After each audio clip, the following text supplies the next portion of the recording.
Saint François d'Assise, on a du mal à se figurer l'importance considérable que ce saint qui est probablement l'un des plus vénérés, les plus connus dans l'Église catholique, l'importance considérable qu'il a eue sur toute l'histoire de l'Église à partir du Moyen-Âge.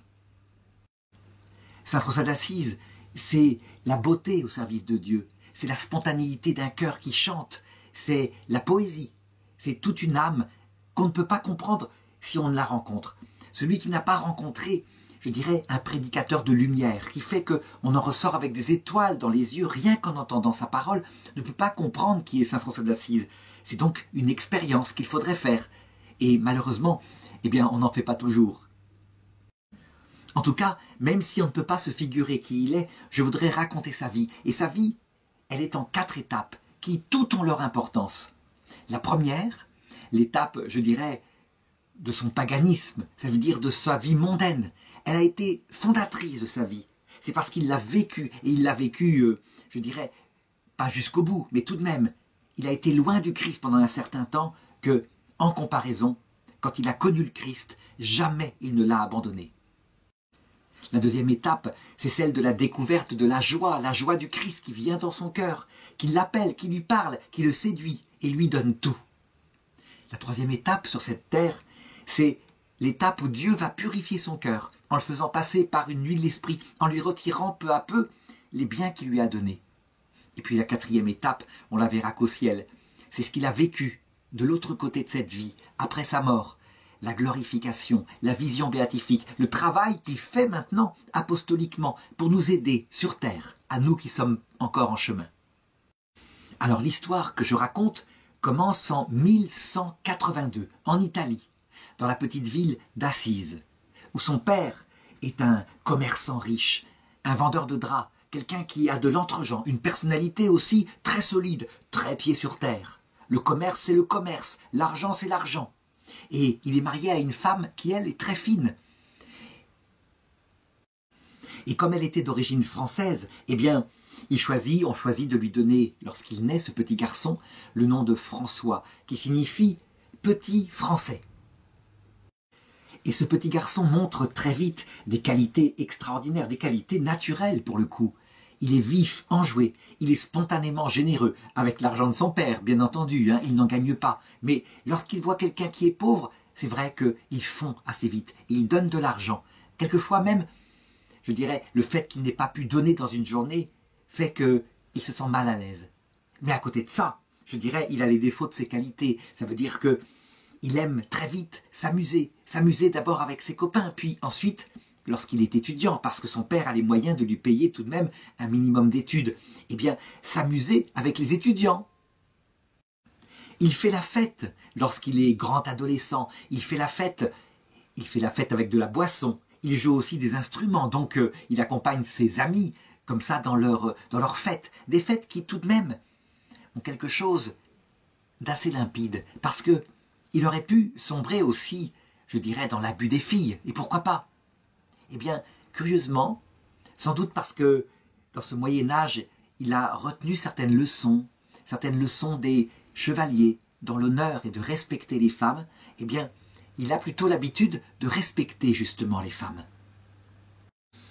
Et ça, c'est quelque chose de noble, cette vertu naturelle, cette espèce de vertu du chevalier de ces dames qui les respectent et de cette façon-là les honore, il l'a acquise. Donc, on ne peut pas dire que c'est quelqu'un qui pratique la beuverie, c'est pas ça, il sait se mesurer, mais tout de même, il vit loin de Dieu. Certes, il a été baptisé dans son enfance, je dirais très vite, mais je dirais dans une chrétienté habituelle, il n'a pas le sens, cette présence intense du Dieu qui a tant fait pour lui.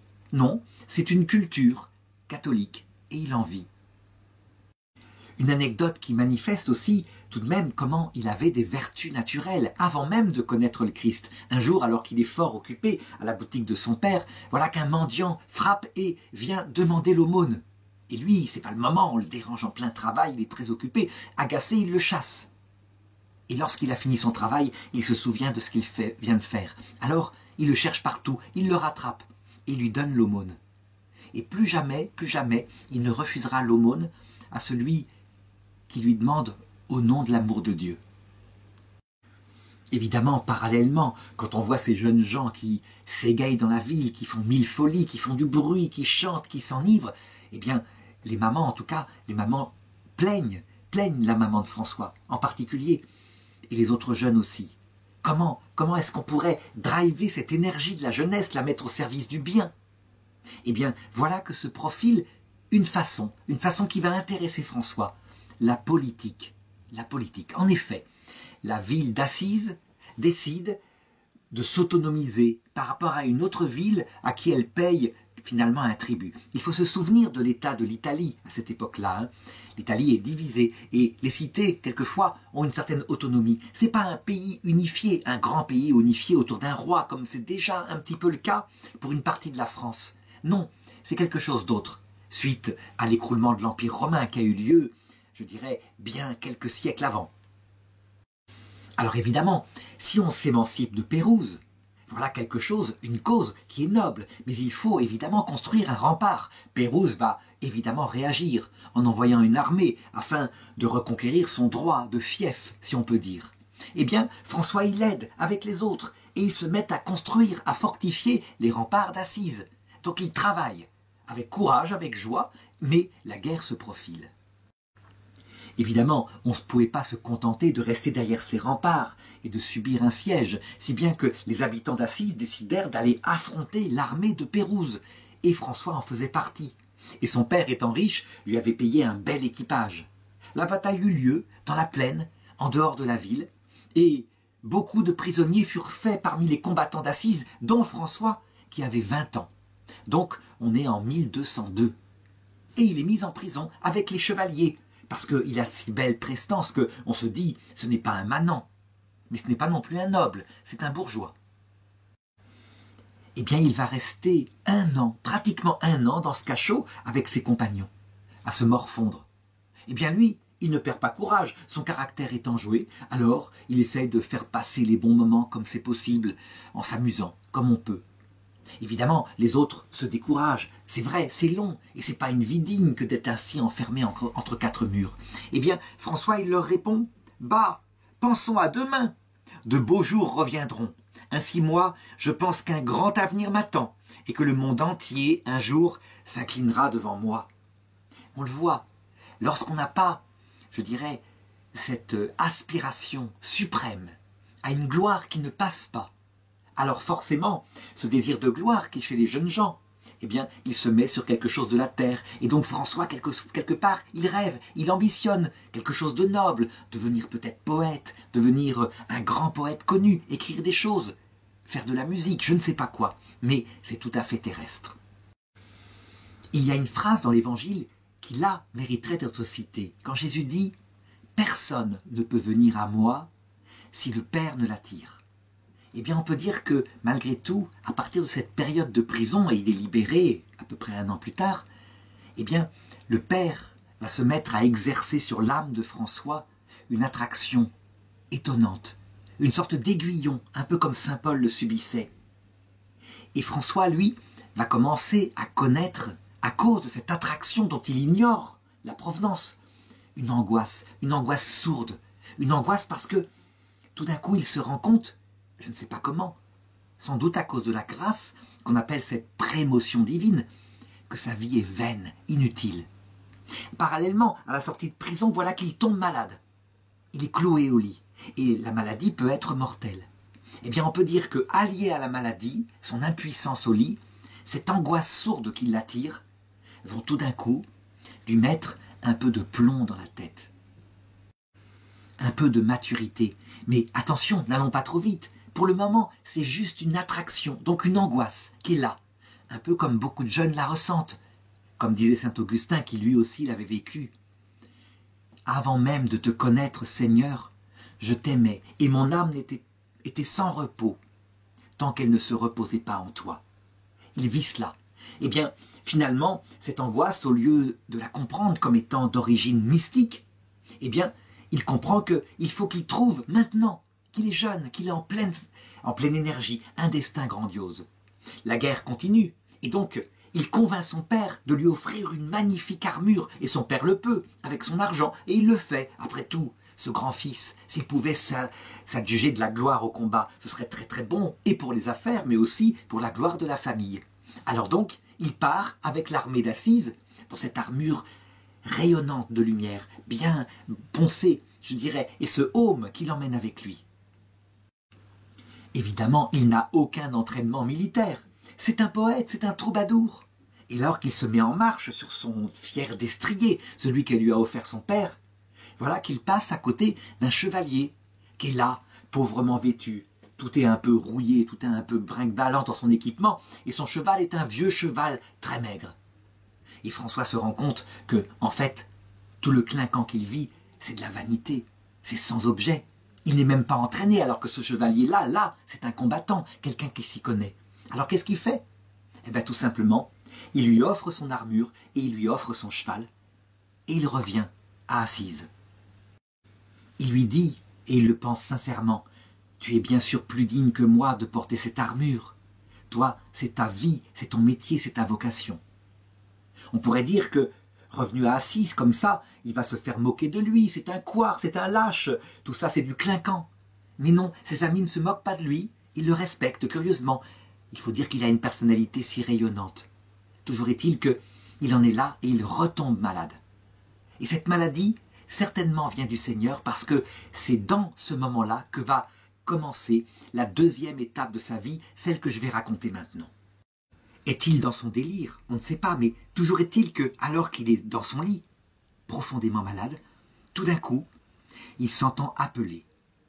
Une voix lui dit « Où vas-tu » Et lui, il répond « Je vais en Pouille pour devenir chevalier. » Et la voix, une voix très digne, très douce et forte à la fois, lui répond « Dis-moi, François, du maître ou du serviteur, qui des deux est le plus capable d'être généreux à ton égard ?» Et François répond « Le maître, bien sûr !» Alors la voix reprend « Pourquoi t'occupes-tu du serviteur et donc du maître ?» Pourquoi t'occupes-tu du serviteur et non pas du maître? François comprend évidemment très vite que cette voix qu'il a entendue dans son semi-coma, c'est bien sûr la voix de Dieu. Et c'est tellement vrai, tellement profond. Pourquoi est-ce qu'il cherche la gloire terrestre alors qu'il le sait, il le croit tout de même, ce fond chrétien, il l'a en lui. Il serait tellement plus grand de servir le Maître éternel. Il revient à Assise, je l'ai dit, et là, eh bien, évidemment, il dépense des sommes folles avec l'argent de son père pour organiser comme avant des fêtes avec ses amis. Mais c'est plus pareil. Il n'a plus la gaieté spontanée d'avant. Il est là, il est tout pensif, il voit ses amis, il les regarde danser, s'amuser. Mais lui, il est ailleurs. Et les amis le voient bien. Il n'est pas le même. Alors il lui demande « Que se passe-t-il, François? Pourquoi es-tu comme ça, tout pensif ?» Il y en a même un qui lui demande « Mais tu penses à te marier, tu dois être amoureux, et tu es transi. » Et François répond alors à ce garçon qui lui parle ainsi « Beau Seigneur, tu dis vrai, et je crois que la fiancée que je veux conquérir est plus noble, plus riche, plus belle que toutes les femmes que vous connaissez. » De qui parlait-il? Qui était cette fiancée qu'il voulait conquérir? Était-ce la Vierge Marie? En fait, on le saura plus tard. Toute la méditation qu'il faisait, c'était évidemment celle-ci. Le maître, c'était Jésus-Christ. C'est évident. Mais la façon de le servir, voilà ce qui faisait réfléchir François. Et lui, qui était riche, qui était repu de tous les plaisirs, il se disait, pour le conquérir, je ne peux que suivre l'évangile et tout quitter. Et la dame que je mettrai au service du Seigneur, ce sera la dame pauvreté. Pourquoi choisit-il, je dirais au début de sa conversion, de le faire à travers la pauvreté? Sans doute pour des raisons psychologiques évidentes. Lui, il a été tellement comblé de biens matériels que, en comparaison de ce qu'il est en train de découvrir, la vraie richesse, forcément, il prend le parti inverse.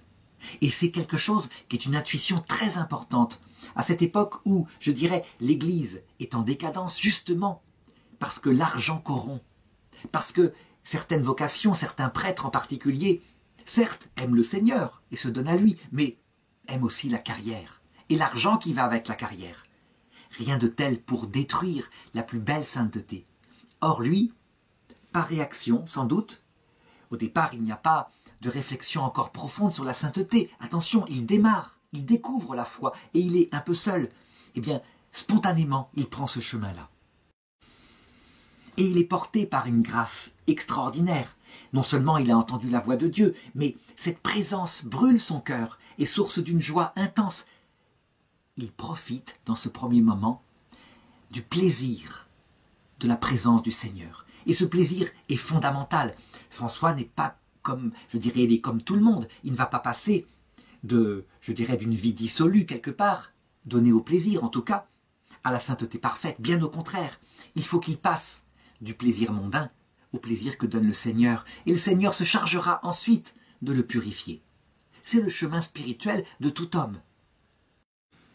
Il a 22 ans, 23 ans. Alors il le fait avec toute la générosité de son cœur. Et concrètement, il faut donner. Il a de l'argent. Son père le comble d'argent. Alors il le donne aux pauvres. Il donne aussi aux pauvres des beaux vêtements qu'il a. Et les gens qui le regardent, et ses copains en particulier, pensent qu'il est en train de devenir fou. Et donc, quelquefois, ne le comprennent pas. Lui disent d'ailleurs qu'il abuse. C'est très facile de donner le bien qui ne s'appartient pas, mais qui est à ses parents. Alors François se rend compte que s'il veut expérimenter la pauvreté, il faut qu'il aille à un endroit où personne ne le verra, que ta main droite ignore ce que donne ta main gauche. Alors il part à Rome, en pèlerinage, de piété, sincère. Il part sur le tombeau de Saint-Pierre. Et là, sa maman, évidemment, qui l'entoure de tout son amour, lui avait donné une bourse pleine d'argent pour ce voyage, qui lui plaisait après tout. C'était tellement mieux que de passer sa vie, à s'amuser, que de découvrir ainsi la piété. Mais elle ne savait pas à quel point il la découvrait, à quel point, jusqu'où ça irait. Eh bien, l'argent qu'il a, il le donne tout entier en obole, sur le tombeau de Saint-Pierre. Et il se retrouve absolument pauvre. Et là, il se dit, il faut que j'expérimente concrètement, alors que personne ne me verra, ce que c'est que la pauvreté. Alors il avise un mendiant qui est là, et qui lui est un vrai pauvre, parce qu'il ne peut pas s'en sortir. Et il lui propose le marché suivant. On va échanger nos vêtements. Tu me prêtes tes vêtements. Je les porte un certain temps. Je te prête les miens.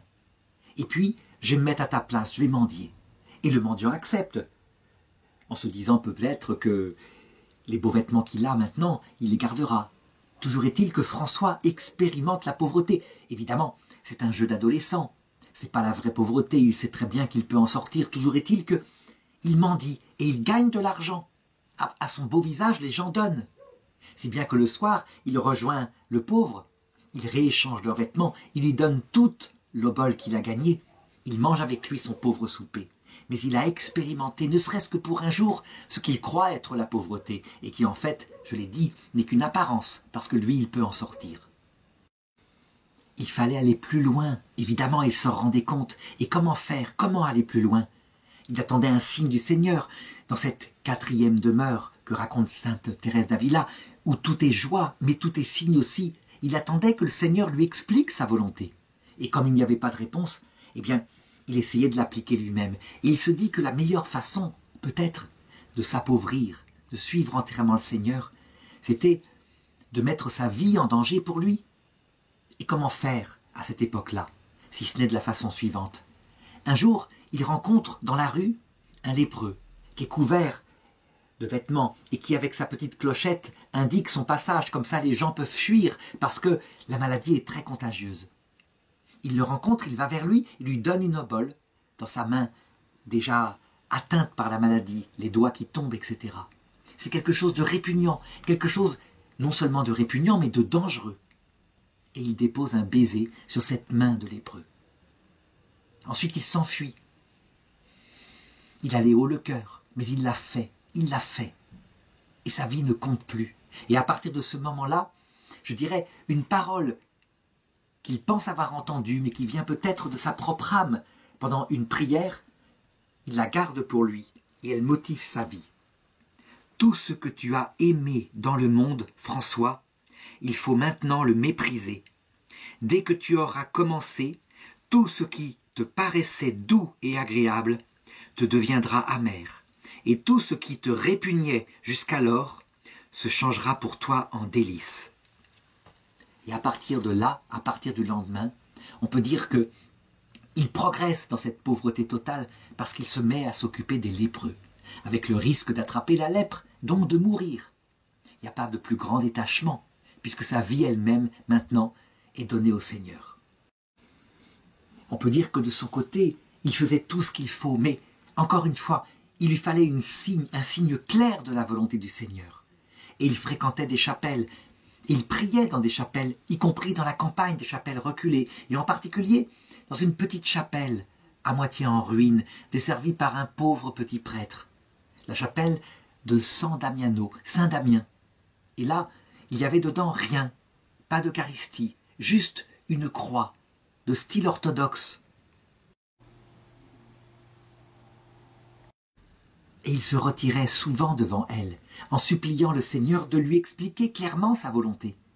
Et il n'y avait pas de réponse, jusqu'à ce jour, où tout d'un coup, alors qu'il est particulièrement en prière, le cœur tout brûlant, eh bien, il croit voir cette croix qui devient comme lumineuse, comme si elle s'animait, comme si le Christ qui est dessus était vivant. Était-ce une illusion? Était-ce la ferveur de son cœur? Toujours est-il que non, parce qu'il entend clairement une voix qui lui dit ceci. « François, ma maison tombe en ruine et s'écroule. Va, reconstruis-la. » Enfin du concret, et François comprenait. Le Seigneur voulait simplement qu'il reconstruise cette petite église de Saint-Damien.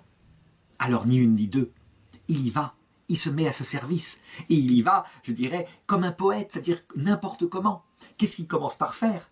Eh bien, il se procure un rouleau de drap fin de son père. Il va au marché dans une petite ville à côté où il le vend. Il le vend presque à vil prix, presque à perte. Mais il récupère de l'argent. Et son cheval, le cheval qui lui servait pour voyager, il le vend aussi. Et il apporte tout cet argent auprès du petit curé, des servants de la chapelle de Saint-Damien. Mais le curé, il a du bon sens. Il refuse l'argent. Il craint la réaction de maître Bernardone et il a bien raison. Parce que François a fait une folie, encore une fois. Ça veut dire que c'est pas raisonnable.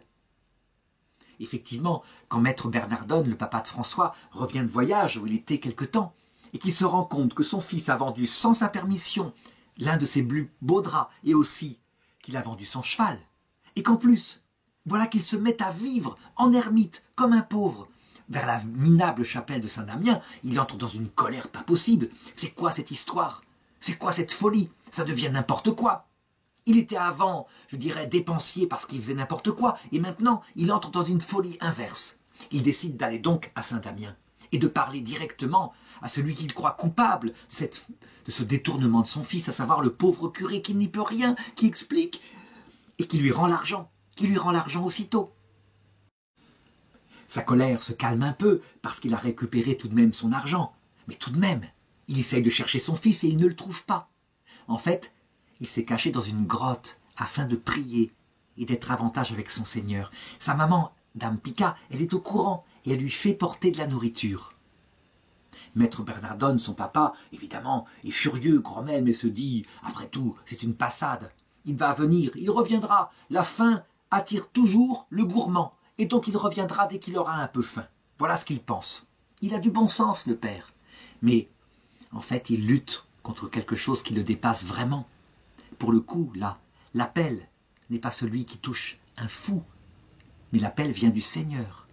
Et il sait dans quelle terre il est en train de semer cette vocation. Et en effet, le temps passe, et François ne rentre pas. Et il est vêtu comme un mendiant. Et, je dirais, il s'amaigrit, il se décharne, tellement il se prive.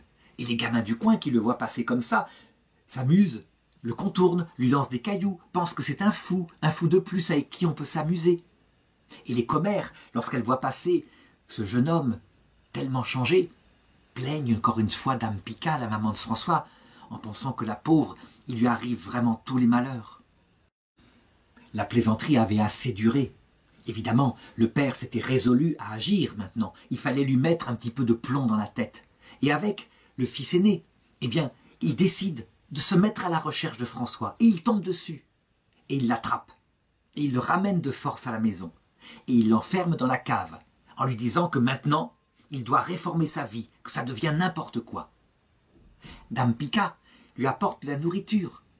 et elle parle avec lui. Elle utilise la douceur, tandis que le père utilise l'autorité. Et François lui parle, lui raconte sa vocation, lui raconte la voix qu'il a entendue à Saint-Damien. Et elle l'entend. Et c'est elle qui finalement est convaincue qu'il y a quelque chose de surnaturel. Alors, toute pleurante, sachant qu'on ne résiste pas à l'appel de Dieu, elle lui ouvre la porte de la cave et lui, il s'enfuit et il retourne à Saint-Damien. Le père, quand il se rend compte qu'il a été trahi par sa propre femme, entre dans une grande colère et se dit que cette fois, il va utiliser les grands moyens. Et les grands moyens, c'est quoi? Avec son entre-gens de bourgeois, marchand, c'est d'aller simplement s'adresser à l'évêque lui-même. Mais avant de le faire, il le frapperait au portefeuille, parce que, malgré tout, il était, je l'ai dit, un commerçant. Et donc, en déshéritant ce fils, en allant voir les consuls pour le déshériter complètement, eh bien, il marquerait sa sévérité auprès de François, et François, à cause de la perte d'argent, finirait bien par se réformer. Il va donc voir les juges, et les juges sont bien ennuyés. Ça ne se fait pas. Donc il va voir l'évêque. Et c'est ainsi que maître Bernardone franchit les portes du palais épiscopal et s'adressa à l'évêque en exigeant une action résolue. N'était-il pas celui qui protégeait l'Église de telles folies? Et l'évêque ne savait pas trop comment agir. Il connaissait bien François, il l'avait reçu. Et il voyait bien que dans son comportement, il n'y avait pas seulement de la folie, même si certaines actions, je l'ai dit, n'étaient pas très raisonnables. Il y avait quelque chose de plus. Toujours est-il que, puisque le père l'exigeait, eh bien, l'évêque accepta d'envoyer auprès de François un messager, afin qu'il se rende au palais épiscopal, tel jour, afin de pouvoir au moins s'arranger, et si ce n'est pas possible, eh bien, qu'il en soit jugé d'une façon ou d'une autre.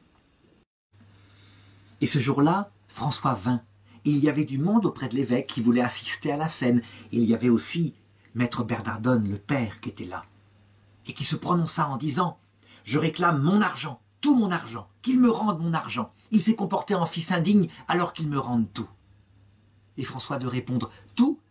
Vous rendre tout, mon père? Mais pas de problème, je vous rends tout. » Et accompagnant du geste la parole qu'il prononçait, François commença à se débarrasser de tous ses vêtements qui lui restaient, les vêtements beaux que son père lui avait achetés dans sa vie passée, et de les mettre aux pieds de son père. En disant ceci, « Jusqu'ici, j'ai été appelé Pierre Bernardone, j'ai appelé Pierre Bernardone mon père, mais voici que je lui rends tout ce qui vient de lui, et désormais je dirai seulement « Notre Père qui es aux cieux ». L'assemblée qui assistait à la scène était fort émue, parce que, je l'ai dit, François n'est pas n'importe qui. Il y a quelque chose, une grâce qui émane de lui dès cette période-là. Le père s'empare des vêtements, s'empare de l'argent qu'a laissé François, et sans mot dire, il s'en va, il sort. Il ne veut plus entendre parler de ce fils indigne. Il reportera son affection sur son autre fils. L'évêque qui a assisté à la scène descend de son trône et recouvre François de son manteau épiscopal. On lui trouve un peu plus tard une espèce de vieille guenille, une tenue de jardinier, et François s'en revêt. Et il part comme cela. D'ailleurs, il ne la gardera pas longtemps, parce qu'un jour, il est attaqué par des bandits plus pauvres que lui, qui lui volent la guenille et le laissent tout nu dans un fossé rempli de neige. Et c'est ainsi que François commença tout seul sa nouvelle vie, sa vocation très particulière. Il aurait pu rentrer dans un couvent, mais non, la pauvreté, dame pauvreté, il devait l'épouser complètement. Et donc il commença par mendier, vêtements qu'on lui donna bien volontiers, et puis nourriture. Et à un moment donné, parce qu'il n'était pas question que de mendier, il se mit au service des pauvres et il gagna quelque argent, par exemple auprès des lépreux, dans la léproserie. Il commença aussi à mendier pour récupérer de l'argent, afin de réaliser la tâche que le Seigneur lui avait donnée, rebâtir son église. Il ne l'oubliait pas, cette petite chapelle de San Damiano. Et les gens donnaient, parce qu'ils sentaient bien qu'il n'était pas simplement un hurluberlu. Il lui transportait des pierres qu'il ramassait, et il transportait aussi de la chaux, du ciment. Et il allait dans cette église où il y travaillait avec toute l'énergie de son corps, pour rebâtir les choses, boucher les trous, faire les joints. Et le brave curé l'invitait 2 fois par jour à venir, à descendre de son chantier pour partager avec lui son repas, ce qu'il faisait bien volontiers. Jusqu'au jour où il se dit « Je partage un bon repas, parce que c'est vrai, ce curé aimait bien manger. Je ne suis pas encore assez pauvre, et donc il n'y alla plus. » Il déclina avec beaucoup de gentillesse le repas où l'invitait le curé, et il partit le lendemain avec une vieille écuelle assise, afin de mendier son repas. Il frappait aux portes. « Avez-vous quelques restes? Un petit peu de soupe, un bout de pain, un quignon de pain rassis ?» Et les gens donnaient. Il revenait avec ce mélange un peu sordide, et il le mangeait. Et il était rempli de la joie de ne rien avoir sur terre, que la seule richesse qui comptait, son Dieu, et aussi son prochain. Évidemment, lorsqu'il passait dans un tel équipage à Assise, et que son père le rencontrait, il entrait dans une rage, dans une colère totale. Ce fils indigne, il le méprisait. Comment avait-il pu déshonorer ainsi son père, qui pourtant avait tout fait pour lui? Et il le maudissait. « Tu n'auras pas un sou, jamais, jamais plus, quoi que tu fasses !» Et François, lui, devant de telles paroles de haine, s'était adjoint un pauvre mendiant qui venait avec lui, un certain Albert. Alors quand son père le croisait et le maudissait ainsi, François se mettait à genoux devant Albert et disait à Albert « Bénis-moi. Mon père, le père que Dieu m'avait donné, me maudit, mais toi, le père que Dieu me donne maintenant, bénis-moi. » François avait un frère plus petit qui s'appelait Angelo et qui avait pris le parti de son père, qui était scandalisé par l'attitude de François. Et un jour, alors qu'il passait à Assise avec un camarade, il croise François qui est dans son vêtement, tout rapiécé, et on est en pleine tempête de neige. Et François grelotte. Alors, Angelo fait une réflexion, en croyant faire rire son copain. « Tiens, va donc le voir, là, c'est mon frère. Demande-lui s'il n'aurait pas un petit peu de sueur, lui qui a si chaud avec ses petits vêtements, à vendre pour continuer sa construction de son église. » Et François entend la réflexion, et il lui répond. « Tu sais, mon frère, ma sueur, je l'ai entièrement vendue à notre Seigneur pour qu'il rebâtisse son église. »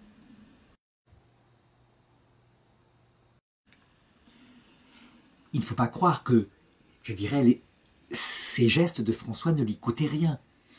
Il n'y a pas que la pauvreté, à la rigueur, ça, c'était peut-être la chose la plus naturelle pour lui. Mais il y avait aussi le respect des autres dont il devait se dépouiller. Un jour, alors qu'il passe dans la rue, voilà qu'il tombe sur une taverne où il y a ses anciens camarades qui s'amusent, il entend leurs rires, leurs cris, leurs chants, et ils boivent. Et lui, pense passer discrètement, parce que tout de même, s'il le revoit dans cet état-là, peut-être se moqueront-ils de lui.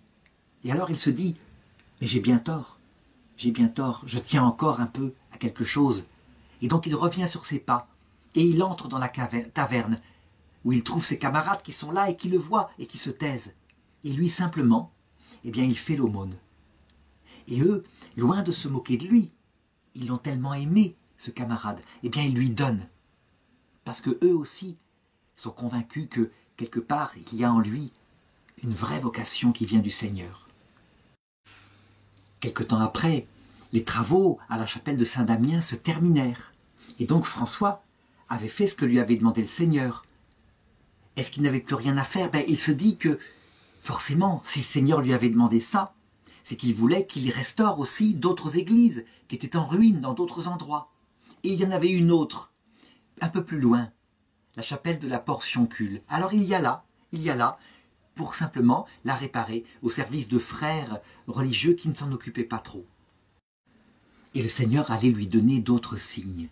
Nous sommes le 24 février 1209. François a 26 ans. Et il est là en train d'assister à la messe, tandis qu'il restaure l'autre chapelle, celle de la Portioncule. Et il assiste à la messe de Saint Matthias. Et voilà que les frères lisent l'évangile qui parle de l'envoi en mission par Jésus de ses apôtres, 2 par 2, et les conseils qu'il leur donne. Il leur dit « Je vous envoie parmi les nations, allez-y 2 par 2, n'emportez ni sandales, ni besace, ni argent. Là où on vous reçoit, eh bien entrez dans cette maison et apportez votre bénédiction. Et s'il y a un endroit où on ne vous reçoit pas, alors sortez de cette maison et secouez la poussière de vos sandales afin de ne garder aucune rancœur et allez dans un autre endroit. Je vous envoie comme des brebis parmi les loups. Cet évangile eut un impact très fort sur François en faisant naître en lui la vocation d'apôtre. En effet, à quoi bon servir d'âme pauvreté, n'avoir rien sur terre et donner sa vie au Seigneur si on n'obéissait pas à son commandement le plus cher au Seigneur, à savoir le faire connaître partout. N'y a-t-il pas un seul commandement de l'amour? Tu aimeras ton Dieu de tout ton cœur, de toute ton âme, et tu aimeras ton prochain comme toi-même, ce deuxième commandement étant semblable au premier. Alors il se dit, je ne suis pas assez pauvre, j'ai encore une ceinture, j'ai des sandales. Il s'en débarrasse. Il va voir l'évêque et il lui demande la permission de pouvoir apporter l'évangile aux pauvres, de pouvoir prêcher. Et l'évêque la lui donne bien volontiers. Et il se met à prêcher. Oh, très petitement, il ne va pas prêcher dans les églises puisqu'il n'est pas prêtre, mais partout où il le peut, il aborde des groupes de gens. Et là, eh bien, très simplement, il se met à leur parler du Seigneur, de qui il est, de ce qu'il a fait pour nous. Et alors, c'est incroyable. Sa parole touche les gens. Il n'y a pas de contenu théologique extrêmement intense, mais il y a un ton, il y a une façon de parler qui fait que le cœur des gens entre en feu. On peut le dire. Il a un talent pour cette prédication. Et alors, les gens ne rient pas, loin de là. Les gens sont touchés. Il y a chez lui une simplicité de l'évangile. Il n'y a jamais de menace de l'enfer. Il y a l'évangile, une bonne nouvelle qui est annoncée. Si bien que peu à peu, eh bien, ces petites prédications finissent par être connues dans la région. Et un jour, un jeune homme vient le voir. Il s'appelle Bernard de Quintaval et il lui dit simplement ce qu'il pense. Il l'avait pris au début pour un fou, un exalté, et maintenant qu'il a entendu sa prédication, il se rend compte que ce n'est pas le cas. Alors il l'invite à venir, s'il veut bien, chez lui, ne serait-ce que pour lui parler de Dieu. Ça sera formidable. Et François accepte. Et il loge chez lui. Tandis que Bernard, lui, fait mine de dormir, mais en fait, le surveille. Et voilà qu'il le voit se lever la nuit, discrètement, sans bruit, et se mettre à prier. Alors que l'autre l'observe. Et il prie, et il dit à Dieu de tout son cœur, « Mon Seigneur est mon tout. »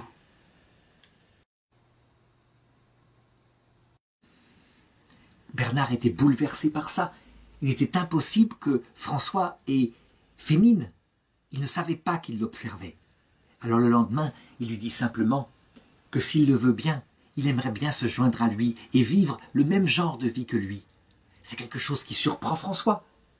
Jamais il n'avait pensé à ça. Et donc il se dit, il faut qu'on demande la volonté de Dieu. Il faut aller dans une église. Et ils y vont. Et là, ils se mettent en prière tous les deux. Et François décide d'utiliser un moyen qui est tout à fait adapté encore une fois à cette quatrième demeure, celle où les grâces pleuvent. Et donc il prend l'évangéliaire et il l'ouvre au hasard. Et il tombe sur la phrase suivante. « Si tu veux être parfait, vends tout ce que tu as, donne l'argent aux pauvres et tu t'amasseras un trésor dans le ciel. » C'est vraiment une coïncidence absolument étonnante, mais il faut vérifier. Il faut recommencer. Alors ils ouvrent une deuxième fois au hasard. Et ils trouvent cette phrase-là. « Si quelqu'un veut me suivre, qu'il renonce à lui-même et qu'il porte sa croix. » Alors ils le refont une troisième fois. Et voilà qu'ils tombent sur le passage suivant. « Et Jésus leur défendit de ne rien emporter avec eux sur la route. » Je voudrais faire une petite réflexion sur cette méthode qui consiste à ouvrir au hasard l'évangile. Je dirais que très souvent, elle marche, cette méthode. Le Seigneur répond par cette méthode. Mais attention, il ne répond que dans la quatrième demeure. Parce que cette méthode n'est pas le but. Le but du Seigneur, c'est de faire de nous des collaborateurs, épouses mystiques de son âme. Et donc, que nous sachions, avec notre intelligence, qui connaît le cœur du Seigneur, prendre les décisions qu'il faut. Si bien que, très souvent, dans d'autres demeures, eh bien, des signes comme ça ne sont plus donnés. Ce qui veut dire qu'il ne faut pas leur faire entièrement confiance. parfois, ce sont simplement des coïncidences et nous y croyons parce que nous voulons bien y croire. Il n'empêche que, en l'occurrence ici, en ce qui concerne Bernard et François, manifestement, ça vient du Seigneur, répété 3 fois comme ça. Et donc Bernard, immédiatement, prend la décision. Il va chercher ses biens, il les distribue aux pauvres, il ne garde rien pour lui, et il suit François. Et les gens sont touchés, sont bouleversés. Voilà que quelqu'un suit François dans sa vocation. Très vite, les choses se savent, et un second jeune homme, qui s'appelle Pierre de Catane, qui est conseiller juridique des chanoines d'Assise, quitte aussi tous ses biens et suit François. Une semaine après, c'est un troisième, appelé Gilles, et bientôt, il se retrouve à 12, si bien que François se retrouve, comme ça, à son corps défendant, fondateur d'un ordre religieux, un ordre très spécial, un ordre de va-nu-pieds, un ordre qui n'a pas de richesse, qui n'a pas de monastère, un ordre de pauvres. D'ailleurs, il les appellera comme ça, les petits pauvres, les poverello. Il n'y avait chez eux que de la simplicité, il n'y avait aucune formation intellectuelle, aucun d'eux n'avait fait de la théologie. Ils marchaient juste à la suite du Seigneur, tout simplement, et certains d'entre eux étaient même, quelquefois on peut se le demander en tout cas, un peu simples d'esprit. Toujours est-il que, à partir de ce moment-là, eh bien, ils se mettent à suivre François et ils reçoivent ses enseignements qu'il dit avec tout l'amour de son cœur. Et le frère Gilles, car maintenant, il les appelait tous ses frères. Le frère Gilles, lorsqu'il entendait François prêcher ainsi et préparer ses frères, disait « C'est la vérité qu'il vous dit là, écoutez-le bien et faites comme il vous dit. » Au bout de quelque temps, François se dit que le moment est venu de les envoyer 2 par 2 prêcher, tout simplement, et ils y vont. Et ils arrivent dans des villages. Et les gens parfois ont peur de voir ces pauvres arriver. Mais très vite, les enfants qui tournent autour se rendent compte qu'ils sont gentils comme tout. Ils sont doux, ils sont souriants. Il n'y a aucune menace chez eux, rien à voir avec de dangereux, je dirais, bandits qui pourraient éventuellement piller les richesses ou faire du mal aux filles. Si bien qu'on se met à les écouter dans leur simplicité et on est touché, parce qu'ils ne parlent que du Seigneur. Ensuite, après quelques jours de leur tournée comme ça, ils s'en revenaient au rendez-vous que François leur avait donné dans la nature, auprès d'un torrent. Et il y avait une grotte. Et là, ils se ressourçaient dans la prière. Et ils constataient que François avait un amour du Seigneur absolument étonnant. Il pouvait passer des heures à pleurer en priant le Seigneur, en lui demandant pardon pour ses propres péchés, mais en l'aimant. Et ça les bouleversait. On peut dire vraiment que la grâce de Dieu avait fait du chemin chez François et son cœur débordant d'amour était maintenant attaché au Seigneur à jamais. Évidemment, il fallait à François, qui je l'ai dit ne fonctionnait que par spontanéité, il fallait à François, je dirais, une direction spirituelle raisonnable. Et le directeur spirituel raisonnable qu'il leur fallait, c'était l'évêque, Monseigneur Guido. L'évêque lui-même, qui allait voir ce que devenaient ses chers fils, se rendait bien compte qu'il y avait des excès. Ils étaient, je dirais, dans un concours de pauvreté, un concours si fort de pauvreté que quelquefois, ils n'avaient rien à manger. Et donc, leur santé s'en ressentait, véritablement. Et donc, Guido dit à François, « Je pense que vous portez les pénitences beaucoup trop loin. Vous mettez en danger votre propre santé. Il faut trouver un juste milieu. En plus, vous êtes de plus en plus nombreux et vous mendiez votre nourriture. Les gens vous donnent pour le moment, mais si vous devenez encore plus nombreux, ils seront lassés de vous donner. Ils diront que vous vivez à leur crochet. Il va donc falloir que vous trouviez une manière de posséder quelques biens et de gagner votre vie honnêtement. » Ce conseil de l'évêque, ce deuxième conseil en particulier de l'évêque, eh bien, François ne le sentait pas. C'était quelque chose qui allait contre son intuition profonde, et il lui répondit ceci. « Si nous avions des biens, il nous faudrait des armes pour les défendre. Et puis, nous aurions fatalement des procès. Tout cela nuirait à l'amour que nous voulons avoir pour Dieu et les hommes. » C'était un brave évêque, un évêque qui n'avait pas du tout la volonté d'étouffer leur charisme, si bien qu'il écouta la réponse de François et comprit que ce deuxième conseil, évidemment, était allé sans doute trop loin et allait contre l'intuition profonde de sa vocation. Toujours est-il que François avait écouté tout de même ce conseil de juste équilibre dans la vie, et il se rendait compte que l'évêque avait raison.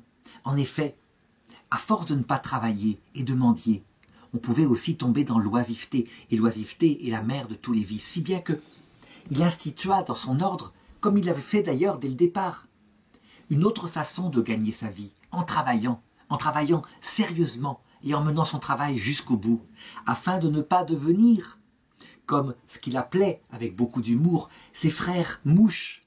Ça veut dire ces gens qui mangent, ils sont toujours présents au repas, il n'y a aucun problème, mais qui ne travaillent pas. Si bien qu'il instaura la devise suivante que saint Paul lui avait inspirée. Si quelqu'un ne veut pas travailler, qu'il ne mange pas non plus. Quant à l'ordre des petits pauvres, eh bien, il continuait de grandir. En fait, c'était la prédication de François qui attirait tous ces jeunes, qui devenaient de plus en plus nombreux, comme aimantés par cet amour qui émanait de lui. Et donc, on construisait des cabanes, et puis d'autres cabanes, mais on voulait vivre toujours dans des cabanes, et ça posait problème. Il fallait bien s'organiser, il fallait nécessairement s'organiser. Sinon, cette espèce d'intuition, avec ce culte de la pauvreté, pouvait devenir quelque chose comme une hérésie, c'est-à-dire un excès. Et donc, il fallait trouver une manière de vivre dans un juste milieu, y compris par rapport à la pauvreté. Par exemple, les frères avaient l'habitude, dès qu'ils voyaient plus pauvres qu'eux, de donner leurs vêtements. Comment faire pour les remplacer? Ça coûtait de l'argent. Et puis, il fallait aussi se former.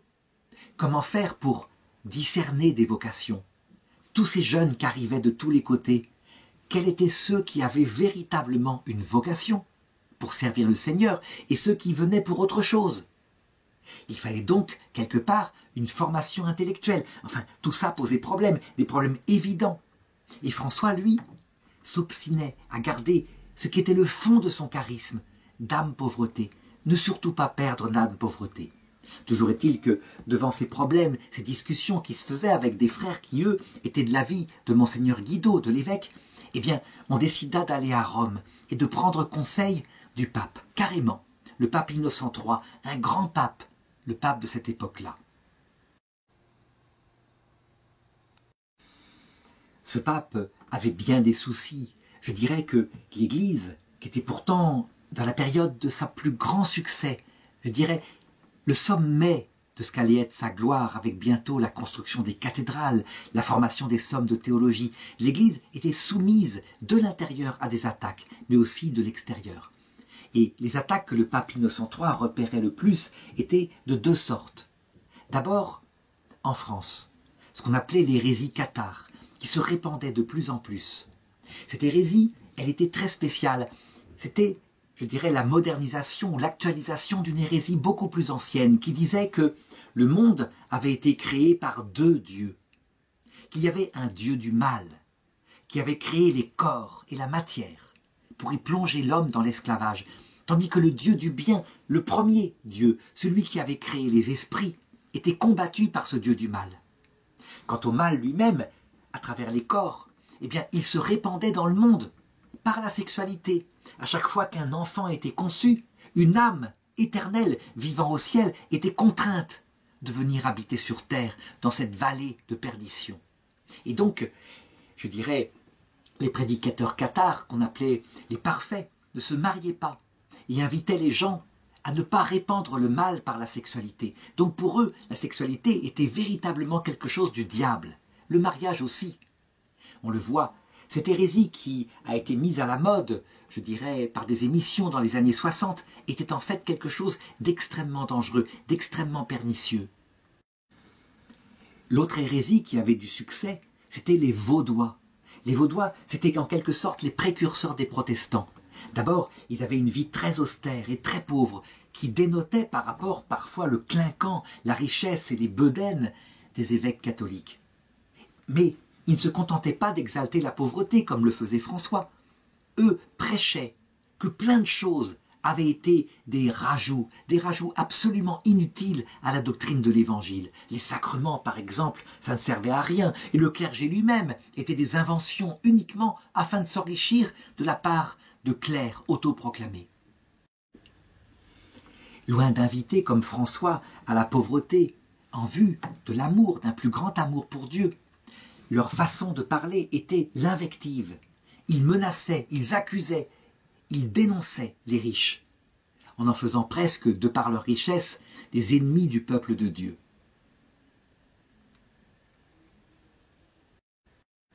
Ce qui était frappant, c'est que le succès de ces évangiles alternatifs venait tous, justement, de leur grande pauvreté. Ça veut dire que le peuple était attiré par eux parce qu'il voyait dans leur pauvreté un grand désintérêt.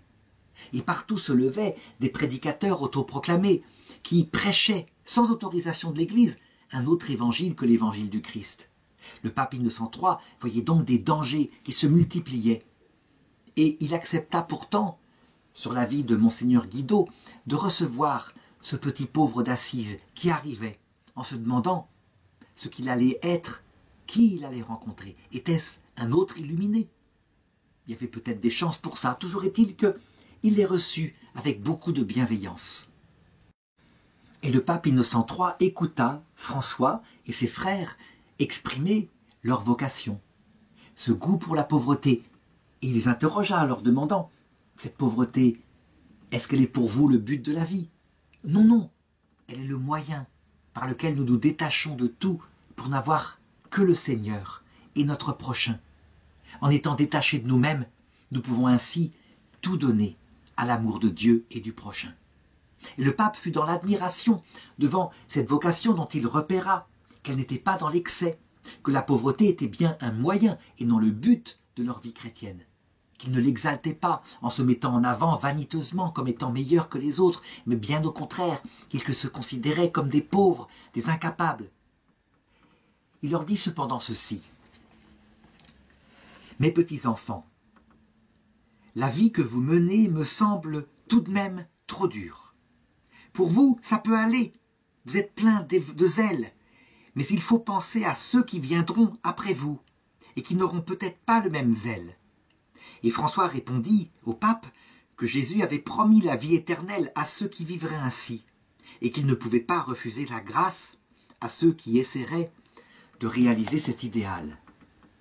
Alors le pape Innocent III, dans l'admiration évidemment devant ce qu'il venait d'entendre, leur dit de partir, d'aller prier et qu'ils se réuniraient avec les cardinaux pour réfléchir, qu'ils te tiendraient conseil et qu'ils les tiendraient au courant de la décision qu'ils prendraient.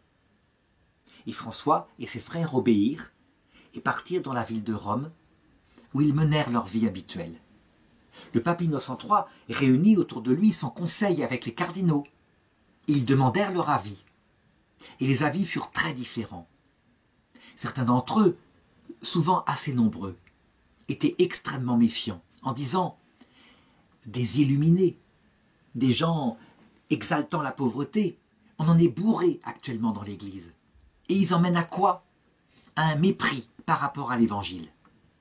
Leur vie, elle est absolument indigne de clerc. Un clerc ne peut pas se balader pieds nus dans la rue en mendiant sa nourriture. Il faut une certaine dignité, une certaine tenue. Je dirais que ce qui plaît au peuple, ce qui attire le peuple, c'est tout de même une dignité.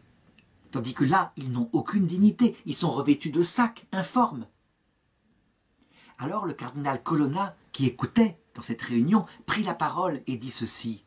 « Si je vous écoute, mes frères, on dirait que vous pensez que l'Évangile lui-même ne peut pas être vécu. Je vous mets en garde, mes frères.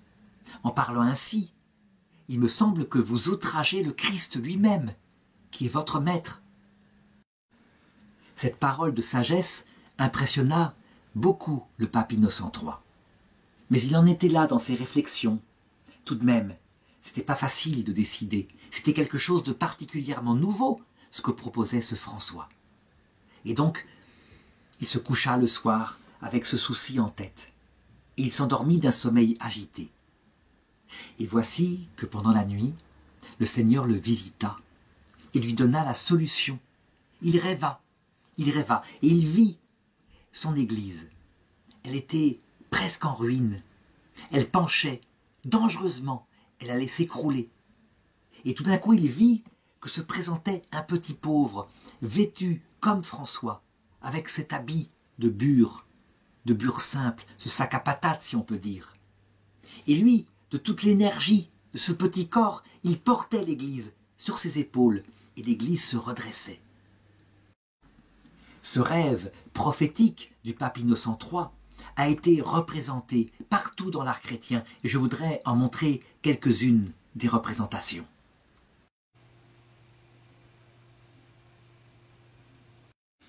Évidemment, quand le pape se réveilla le lendemain matin, il comprenait que c'était un songe, que la réponse venait du Seigneur. Et donc, lorsqu'il reçut les frères un peu plus tard, il les accueillit les bras ouverts et il leur dit qu'il reconnaissait leur ordre, que c'était sa décision.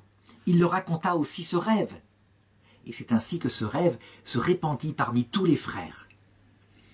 Il donna à François la tonsure, ça veut dire qu'il entra dans l'ordre de ceux qui sont donnés au Seigneur. Il fallait aussi un nom à cet ordre. Et François réfléchit et dit qu'il s'appellerait tout simplement les petits frères. Autrement dit, et c'est comme ça qu'on les connaît, les frères mineurs. C'est un mot italien. Ils reçurent aussi la permission de prêcher. La question se posait, est-ce que François ne devait pas devenir prêtre? Et lui, il répondit qu'il n'en était pas question. Il ne pouvait pas être prêtre. Prêtre, c'était trop de tentation. Il était beaucoup trop faible pour devenir prêtre et pour ne pas après s'enorgueillir de ce pouvoir immense que donnait la possibilité de consacrer l'Eucharistie et de prêcher dans les églises. Alors il refusa. Et plus tard, il fut tout de même convaincu par certains d'accepter de devenir diacre. Diacre, ça allait encore. Un diacre, ce n'est rien d'autre qu'un serviteur après tout.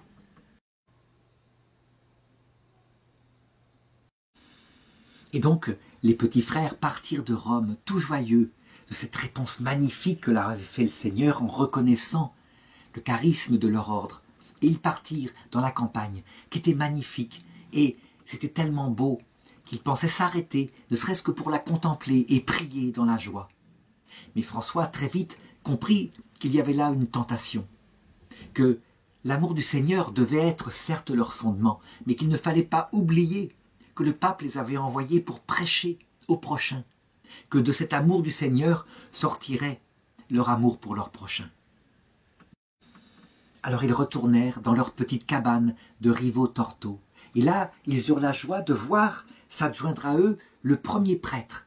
C'était un prêtre que François connaissait bien.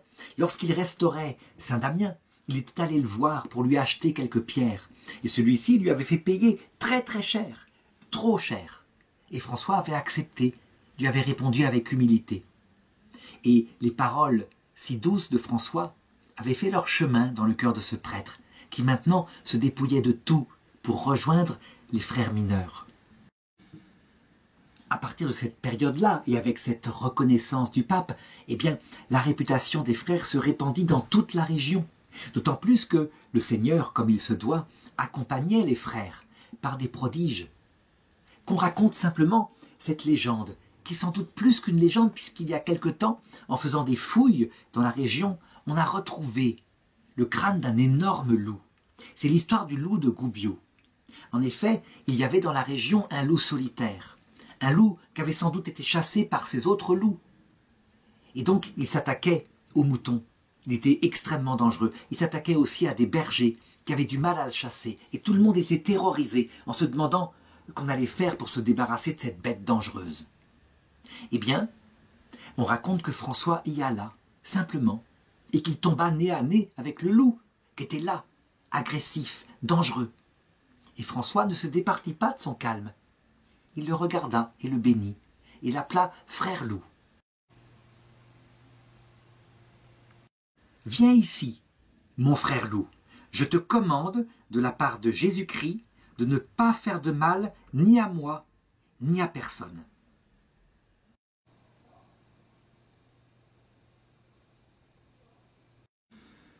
Et le loup, immédiatement, la queue entre les jambes, s'approcha, tout doux, de François, et se laissa caresser par lui. Et ensuite, il le suivait partout. Et il le suivit longtemps, si bien que quelque temps plus tard, il mourut de vieillesse et il fut enterré, sans jamais plus faire de mal ni à bête ni à gens. La vie commune, quant à elle, continuait à Rivo Tortio. Et on pourrait se dire, mais l'expérience de la vie allait certainement refroidir les plus belles vocations. C'était tellement bien d'entendre prêcher ce merveilleux, je dirais, ce merveilleux tocsin de Dieu qu'était François. Mais dans le concret, qu'est-ce que ça devenait? Eh bien, les frères l'observaient. Et ils observaient que ce qu'il disait dans ses prédications n'était pas que paroles. Ils le vivaient aussi, et c'était fort important. En effet, s'ils avaient vu François s'empiffrer dans son coin, tandis que eux jeûnaient sans arrêt, et mouraient de faim parfois, en attendant que les frères partis mendier revinssent, eh bien, très vite, toute leur zèle, toute leur vocation serait retombée. Mais rien de tel. François était vraiment dans ses actes comme il était dans ses paroles.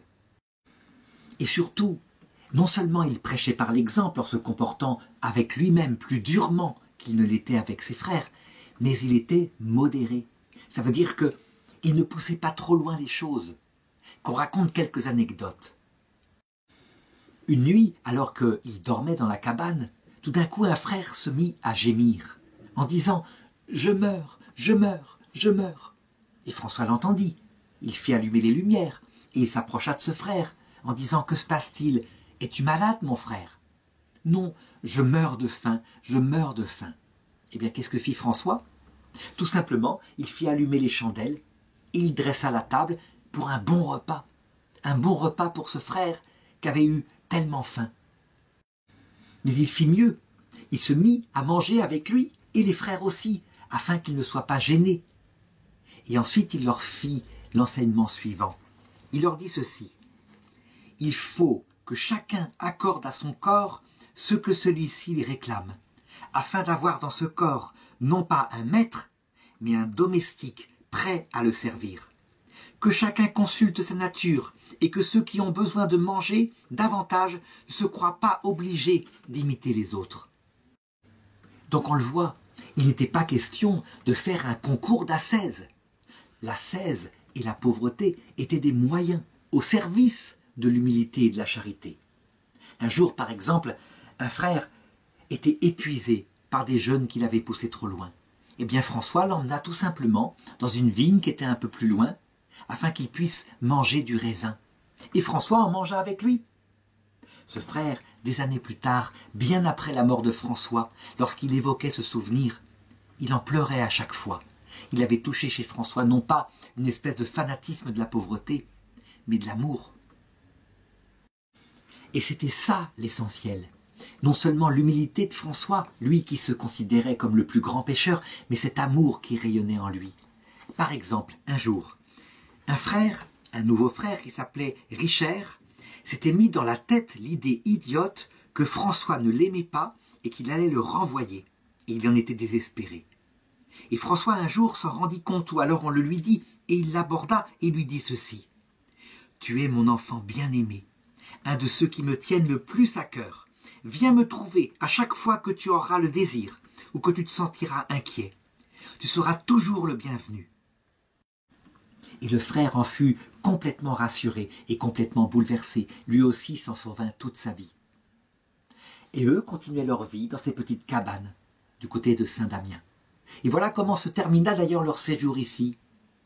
On ne sait pas comment ça se fait, mais un jour, un paysan arriva et entra sans demander, sans se gêner, dans les cabanes avec un âne, en s'y installant et en disant « Nous allons être bien ici ». Eh bien François, loin de le reprendre et de le chasser en lui indiquant que tout de même il était dans une sorte de monastère, dit à ses frères: « Eh bien nous partons. On ne veut plus de nous ici, alors allons ailleurs. » Et ils partirent vers la Portiuncule, l'autre chapelle qu'il avait restaurée, et c'est là qu'ils s'installèrent. Ça aussi, ce fut une leçon de pauvreté, ne même pas s'attacher à l'oreiller qu'on a sur place, à la maison où on peut reposer sa tête. Être prêt à partir si on nous chasse, n'avoir comme seule attache que le ciel. Les bénédictins à qui tenait cette chapelle furent heureux de les accueillir, parce qu'ils avaient bonne réputation. Et donc, ils décidèrent de les aider à s'installer, par exemple en leur donnant la chapelle de la Portiuncule, leur donnant aussi des propriétés, afin qu'ils puissent organiser leur vie. François refusa absolument. C'était pour lui plus qu'un principe, c'était essentiel. Ne pas accepter de propriété, ne pas prendre le chemin des autres ordres qui, peu à peu, se laissaient circonvenir et perdaient leur vocation première. On peut dire que, avec les premiers frères, qui étaient aussi des gens simples, François portait à bout de bras cette fidélité à la vocation, à Dame Pauvreté. Et c'était une vocation qui un jour devait lui échapper. Je dirais, les circonstances matérielles finissant par dominer lorsque sa présence n'était plus là comme supérieur général. Toujours est-il que leur vie s'organisa de nouveau, tel que le voulait François, avec toute une série de petits frères absolument uniques, au point que certains, bien plus tard, écrivirent des anecdotes de cette période-là, qu'on appelle les fioretti, les petites fleurs de Saint François, et qui, parfois, sont absolument drôles. Je voudrais en raconter quelques-unes maintenant. Un jour, le frère Gilles, bien connu pour son humour, mais aussi pour sa simplicité d'esprit, avait été invité par un cardinal richissime qui, sans doute, je dirais, se rapprochait du salut en invitant un tel frère pauvre. Et il lui offrait à manger, mais le frère Gilles ne voulait pas manger sa nourriture qui était trop riche. Il allait mendier tous les jours. Et voilà qu'un jour il pleut à verse, tellement fort que frère Gilles ne peut pas aller mendier. Alors le cardinal se dit, cette fois je le tiens, il sera bien obligé de manger à ma table la bonne nourriture que je lui apporterai. Eh bien non, frère Gilles était allé à la cuisine, et pour gagner son repas, et pour ne pas avoir à manger la riche nourriture, avait passé sa matinée à aiguiser les couteaux, tous les couteaux, et avec ça il avait eu son petit morceau de crouton. D'ailleurs, il faut le reconnaître, ce frère Gilles ne manquait pas de finesse, d'intelligence, pour rappeler, je dirais en particulier aux riches évêques bien repus, le sens de leur vocation. Par exemple, un jour, voilà que des évêques viennent le voir et se recommandent à ses prières. Et il répond, « Messeigneurs, il est bien inutile que je prie pour vous, qui avez bien plus de foi et d'espérance que moi. » Alors les évêques, très contents, flattés, disent « Comment cela ?» Et frère Gilles de répondre « Certes, vous êtes abondamment pourvus de richesses et d'honneur, et pourtant, vous espérez bien être sauvés, tandis que moi, je suis tout à fait pauvre, et je ne crains bien, malgré cela, que je ne perde mon âme. » Et les évêques partaient de tels propos qui faisaient penser un petit peu confus, en sentant bien que, quelque part, une leçon leur avait été donnée. Un autre frère, le frère Massé. Le frère Massé accompagnait souvent François pour ses prédications. Et quelquefois, c'est lui qui prenait la parole. Et les gens étaient frappés par son enseignement, sans doute bien plus que pour l'enseignement de frère François. Et ça se voyait parce que lorsqu'après il fallait quêter, eh bien frère Massé récupérait beaucoup plus de dons que frère François d'Assise lui-même.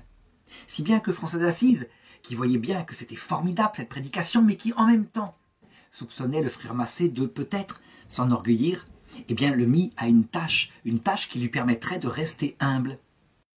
Et donc il le chargea de la porterie, mais aussi de la cuisine, du ménage, et il s'acquittait de cette tâche-là pendant que les autres priaient et méditaient.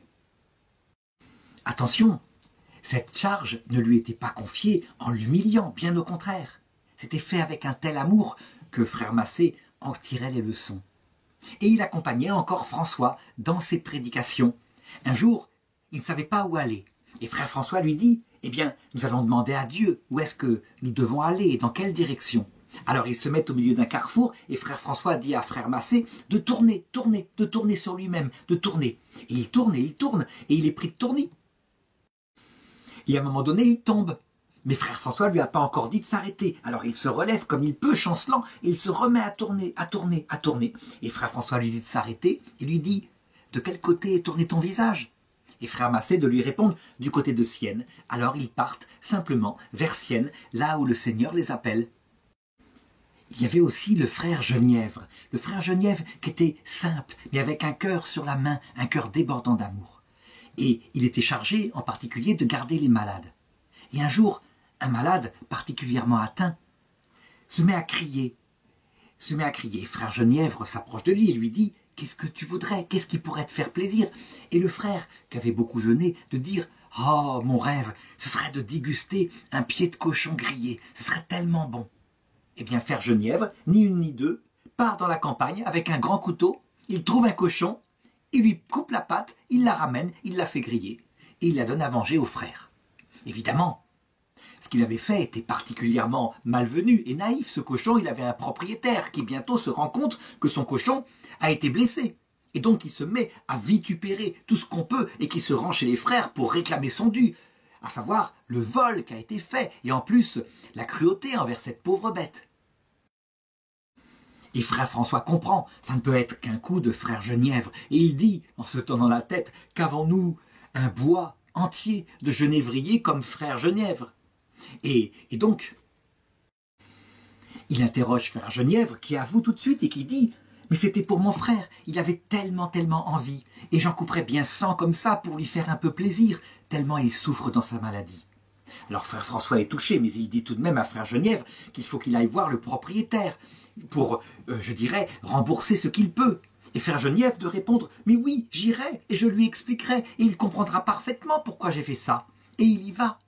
Et il se met à s'expliquer. Mais le paysan ne veut rien entendre. Il est en colère. Il le traite de tête d'âne, d'idiot, de sacré bourrique. Mais l'autre essaie de s'expliquer encore mieux. Il lui dit « Mais c'était pour un frère qui souffrait. Il avait tellement envie d'un pied de cochon. » Et il s'exprime avec tellement de véhémence et tellement de larmes que finalement le paysan finit par le regarder à être touché et qu'il accepte de tuer son cochon pour que les frères puissent avoir du cochon à manger, tout simplement. Ah, ce frère Genièvre, chargé de la cuisine, un cœur d'or et une naïveté qui, je dirais, par exemple, l'histoire suivante. Un jour, frère Genièvre est à la cuisine et il trouve que, effectivement, cuisiner chaque jour, ça prend un temps fou. C'est un temps perdu pour la prédication, pour l'aumône, pour la prière. Et donc il décide que ça va être très pratique. Autant faire la cuisine une fois par semaine, de cuisiner les choses, et ensuite c'est fait, on n'a plus qu'à manger. Et il décide de faire ainsi. Et il met dans une grosse gamelle les aliments pour la semaine. Mais alors, ça veut dire quoi?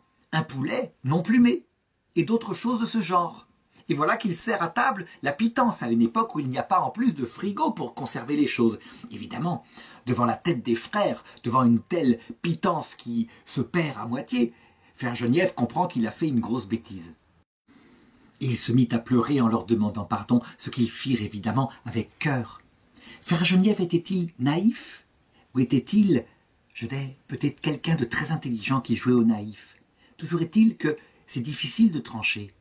Les gens avaient entendu parler de ce petit frère et venaient quelquefois de loin pour le voir, et en pensant que c'était un saint. Et un jour, ils vinrent de loin, et lui s'apercevait qu'ils venaient pour lui. Alors, il se mit sur une planche qu'il avait posée pour faire une balançoire avec un enfant de l'autre côté, et ils passèrent ainsi l'après-midi à se balancer, si bien que les gens partirent un peu penauds en se disant que finalement, frère Genièvre était peut-être pas un saint, mais simplement un simple d'esprit. Était-ce par humilité? Il y avait aussi Jean le simple. Donc on le voit, des frères très simples qui venaient de leur campagne. Lui avait quitté ses parents, laissé tout en place afin de suivre François. Et il cherchait à devenir saint comme François. Et qu'est-ce qu'il avait trouvé de mieux? Simplement d'imiter matériellement les gestes de François. Et quand François priait, les bras en croix, alors il priait à côté de lui, les bras en croix. Et quand François gémissait, tant il espérait le Seigneur, eh bien, il se mettait à gémir à côté de lui, si bien que François eut toutes les peines du monde à lui expliquer que ce n'était pas l'imitation matérielle de ses gestes qu'il fallait faire, mais qu'il fallait aimer le Seigneur et aimer son prochain, à sa façon, à lui. Il eut vraiment toutes les peines du monde à le comprendre. Encore un autre Fioretti. Un jour, frère François s'en va avec frère Léon pour prêcher. Et ils ont oublié leur bréviaire. Chose très importante, puisque avec le bréviaire, ils peuvent dire l'office au long de la journée, comme le demande l'Église. Évidemment, c'est embêtant. Et quand arrive l'heure de la prière, François dit, puisque nous n'avons pas le bréviaire, nous allons improviser une prière. Et voilà ce que dit frère François. Il lui dit ceci. Je vais dire Ô frère François, tu as fait tant de mal et commis tant de péchés que tu mérites d'aller en enfer, et toi tu répondras, oh oui, c'est vrai frère François, tu mérites d'aller au plus profond de l'enfer. Et frère Léon te dit, très très bien mon père, je vais faire comme ça, je vais faire ce que tu me demandes. Et donc frère François commence à faire sa prière, ô frère François, etc. Et frère Léon de répondre, non frère François, Dieu accomplira tant de bien à travers toi que tu iras au paradis. Et frère François lui dit, mais c'est pas du tout comme ça que je t'ai dit de faire, il faut que tu fasses autrement, il faut que tu me rappelles que je mérite l'enfer à cause de mes péchés. Et donc on va recommencer. Et donc François recommence, et frère Léon de répondre, frère François, tu deviendras bienheureux entre les bienheureux. Alors frère François lui répond, mais tu n'as pas compris, il faut faire autrement, on va recommencer encore une troisième fois. Et donc il reprend les choses en disant ceci. Misérable frère François, comment peux-tu croire que Dieu aura pitié de toi? Et frère Léon de répondre, encore une fois, par les louanges. Et frère François de lui demander, et l'autre de répondre, je fais ce que je peux, mais c'est Dieu qui me force à parler comme il lui plaît, et non pas comme je veux et comme tu veux. Et puis il marchait ainsi, annonçant l'évangile où il pouvait, avec des vêtements tellement abîmés que parfois on ne savait même pas qu'ils étaient les frères de François d'Assise. Toujours est-il qu'un jour, alors qu'il neige à Pierrefonds et qu'il gèle à Pierrefonds, eh bien, il s'approche de la portioncule pour y rejoindre les frères. Et il marche dans la neige. Et François dit à frère Léon, j'aimerais t'expliquer aujourd'hui ce que c'est que la joie parfaite. Et frère Léon écoute, attendant un enseignement. Ils arrivent à la portioncule et là, il frappe à la porte, qui est fermée, il fait froid. Et le portier croit que ce sont des mendiants qui ont insisté, sans doute parce que avant, d'autres mendiants étaient arrivés et il pense que ce sont les mêmes. Du coup, exaspéré, il sort et avec un gourdin, il frappe ces deux mendiants qui sont là et il les jette à terre et il les pousse plus loin et il leur ordonne de s'en aller. Frère François et frère Léon le supplient de les recevoir au nom du Christ, de ne pas les laisser dans le froid. Mais lui s'énerve encore plus en les traitant de fiefés gredins qui viennent ici pour faire n'importe quoi et pour voler. Et il ferme la porte. Alors frère François se tourne vers frère Léon et il lui dit ceci. Tu sais frère Léon, la plus parfaite des joies, ce n'est pas d'être très saint, de faire des miracles, de connaître toutes les langues et toutes les sciences et les secrets de la nature. Tu vois frère Léon, la plus grande joie, c'est de subir cela gaiement en songeant aux souffrances du Christ. Ça, c'est la joie parfaite. C'est un enseignement très important, un enseignement qui montre la catholicité profonde de frère François, à savoir les charismes, les dons préternaturels, toutes ces choses-là peuvent reposer dans une âme orgueilleuse. Ils sont donnés pour le bien de l'Église. Mais ce qui fait la joie parfaite, c'est d'être prêt à servir le Christ jusqu'à subir ces choses-là, effectivement. C'est une sagesse extrêmement profonde que d'arriver à comprendre, comme l'annonçait le Christ, que les charismes ne sont pas forcément des signes de la sainteté, et que la sainteté se repère par l'héroïcité de l'humilité, de l'amour, y compris de l'amour des ennemis, comme cela fut montré ici, dans cette situation. Toujours est-il que donc, qu'y a-t-il de mieux placé que les frères de François pour constater au jour le jour sa sainteté réelle et non pas feinte, bien au contraire.